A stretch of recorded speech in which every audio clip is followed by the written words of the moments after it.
Personally, full moons are always emotional. The reason being, full moons always have resistant themes of letting go, releasing, and forward movement. I loathe admitting this, but humans are habitual to the core. And with that, we will do any and everything to fight letting go and moving on. We would much rather harbor negative emotions, thoughts, and habits all in the name of staying the same, especially when we know it's hurting, delaying, and stagnating us. We all want better for ourselves and others that we care about. However, it's much easier to have a want with no action to follow through to achieve that said want.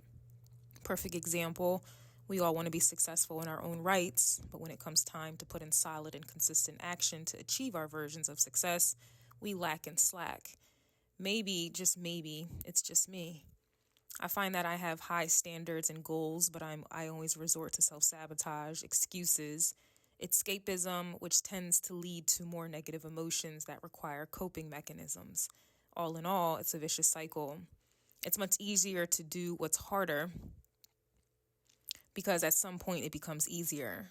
For the past 2 years, I have been struggling with my weight and being consistent in the gym. I used to love fitness and having a healthy diet. However, whenever my clock rings at 4 a.m. to get up, I turn off my alarm and go back to sleep because it's the easier option. Before I know it, months have gone by without touching a foot in a gym or eating healthy, and this results in atrophy and weight gain that causes me to feel even worse about myself, in addition to making things harder to reach my fitness goals when I finally find the discipline or urgency. In the meantime, I harbor resentment, disappointment, and then need to find ways to cope with my failure, which then leads to smoking, overeating, and becoming depressed. Something that came easy, like turning my alarm clock off, now has become a burden.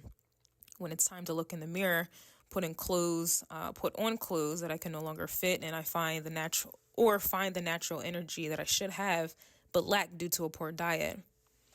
Why do I mention all of this? Because with the full moon representing release, in Virgo, the sign that deals heavily with habits, routines, health, illness, obligations, work, organization, consistency, and discipline, this indicates a time to release negative habits that have been constant. Granted, many will avoid this energy and choose the latter. Energy is always twofold, negative and positive. Some will continue their vicious cycles of sabotage, whereas for others, like me, will finally snap out of it and break bad habits and replace them with more healthy and productive ones. This full moon can trigger some to finally buy the things they've needed to move on. For an example, one of my many excuses for not going to the gym more specifically was the fact that I didn't have gym clothes. Well, today, I randomly made it a mission to finally buy some gym clothes. Virgo energy likes to be clean, organized, and prepared. And so would you guess, this morning I finally felt the need to clean my apartment, and I've been cleaning my apartment. I've personally been in a very depressive state, and with that, I was embodying the opposite of Virgo energy, which is Pisces energy. Pisces energy in a negative frequency can be unorganized, unmotivated, messy, depressive, and a lover of escapism. I had literally convinced myself to finally quit tarot and astrology, and the root cause was because I was not fulfilled in other areas of my life due to a lack of Virgo energy. With the full moon in the third house of communication, ideas, education, writing, magic, and perception, this full moon is all about mental health. Are you mentally well? The all is mind, and if the mind is not healthy, please believe those signals will be sent to your physical body, more importantly, your reality. You are truly the author of your reality. You are the main character, and you truly manifest your reality. I understand we all wonder why it's easier to manifest low vibrations or a mediocre life, especially when we are all trying to manifest the opposite, like success, wealth, health, and a relatively easy life. Why is it so easy to manifest struggle and not success? I haven't figured that part out yet, but with this full moon in Virgo in the third house, this has certainly snapped me out of a dark, unclear, and depressive place. It's no coincidence that the Sun, Mercury, and Saturn are all in Pisces. This full moon, for those who are brave enough, is challenging you to do something about being sick and tired of being sick and tired. Personally, I have been having thoughts about the kind of life I truly desire, and the realization of how far I am from that life burdens me. However, because I'm finally being honest with myself. I am not and have never done what is necessary to achieve the life I truly desire.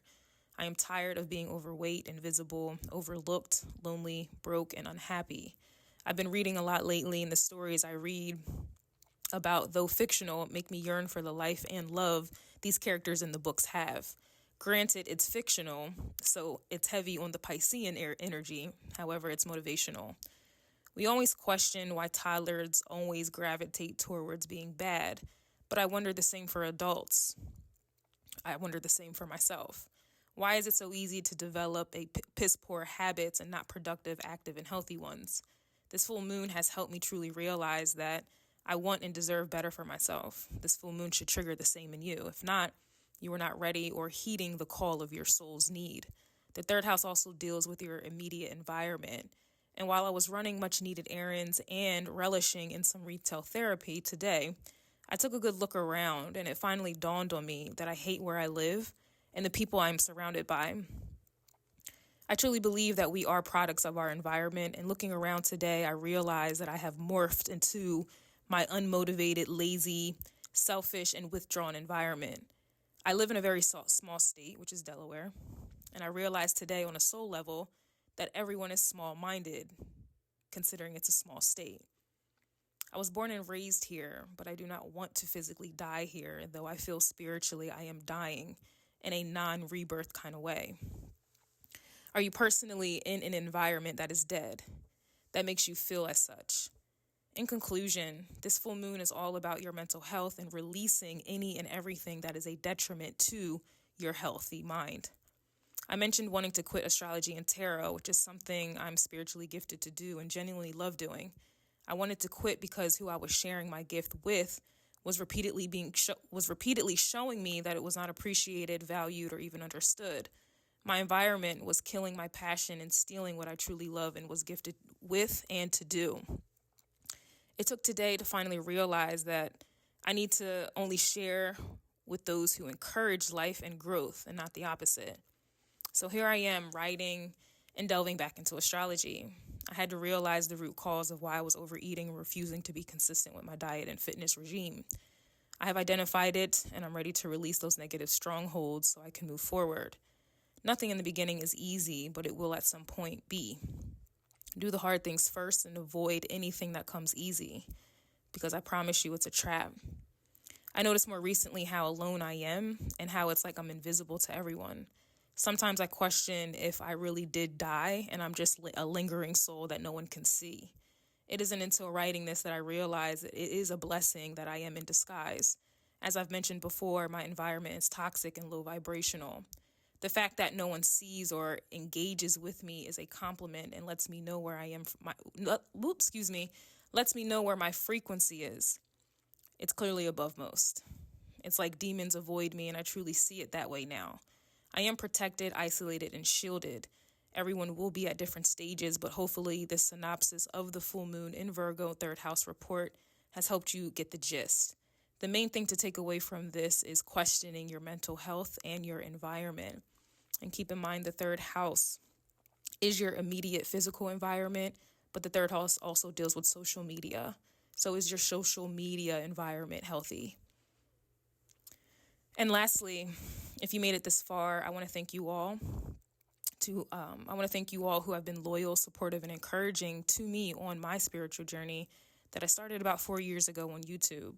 For some of you, you may have noticed in the past year that I've been struggling with my decision to finally let go reading tarot and astrology for the collective.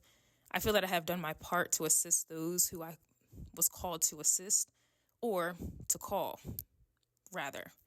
Meaning I had one job, and that was to call my soul tribe back home, and I feel that I have done that. For others, I was simply used to trigger you in hopes that you would recall to answer your call. With all of this being said, I am no longer posting on YouTube or serving the collective in the ways in which I have been for the past 4 years. I will continue my work on YouTube members and Patreon moving forward until I am called to let that go. I have agape love for everyone, even those who do not like me and have wished on my downfall. It has truly only made me rise higher, and I thank you for that respectfully.